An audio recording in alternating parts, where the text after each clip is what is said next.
Hey, it's Tom from Tom's Tunes. A common problem that people run into when refurbishing their boat is not knowing where to start when unhooking the shift and throttle box, control box, shift throttle cables, and electrical harnesses. I like to look at what's going to be the easiest route to unhook. Some motors, I'm going to unhook my shift throttle cables and electrical from the engine. Sometimes I'm going to unhook it from the control box. We're going to show you a few different motors and how we decide which end we're going to pull the cables from when redoing the floor and reinstalling. This is an older Yamaha, probably from the early mid-90s. And my shift and throttle are actually, my cables are on the outside of the engine. So that's these. These are nice and small. We can unhook easily from there and pull them through. If you're unsure, take some pictures of what everything looks like before you start uninstalling so you can refer back to them when you reinstall. The next thing to think about is the electrical. So this plug goes underneath the hood and runs our ignition, trim and tilt, and everything. It's a 10-pin harness. So for this is gonna pull through very easy as well. I'm gonna choose to pull everything out of the engine and through the boat, and when I re-rig it, I will put everything through back to the engine.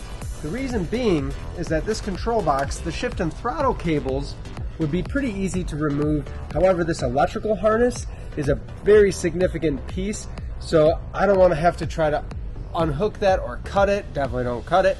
But this motor, much easier to remove everything from the engine side and pull it through. Let's go look at another boat and show you how we approach that. This happens to be an older Mariner engine, very similar connections and everything to a Mercury, in fact, the same in most cases. Taking pictures is going to help you remember which wires hook to which, so we could unhook our wires from our trim and tilt, and then we could unhook our 8-pin harness. And I'm going to do the same thing as that Yamaha. This is a much smaller piece to pull through all the holes and the rigging grommets in the boat. I'm going to unhook everything from this side, pull it out, and then when I reinstall my control box, I'll run everything back through. We're going to look at one more motor that's a little bit different. This motor is a little bit newer. It's an Evinrude E-Tech. This will be very similar if you have any of the later model Evinrudes or even Johnson engines, because they run what's called systems check, and that's actually a control box that's just as simple as a couple connectors and undoing our shift and throttle cables from inside of here.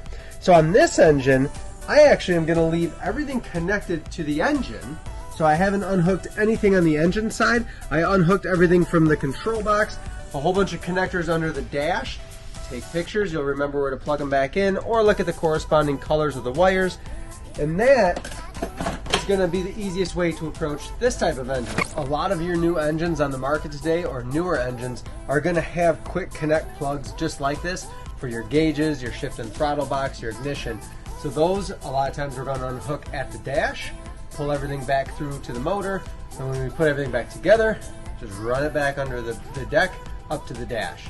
Hopefully this helps when you're tearing your boat down.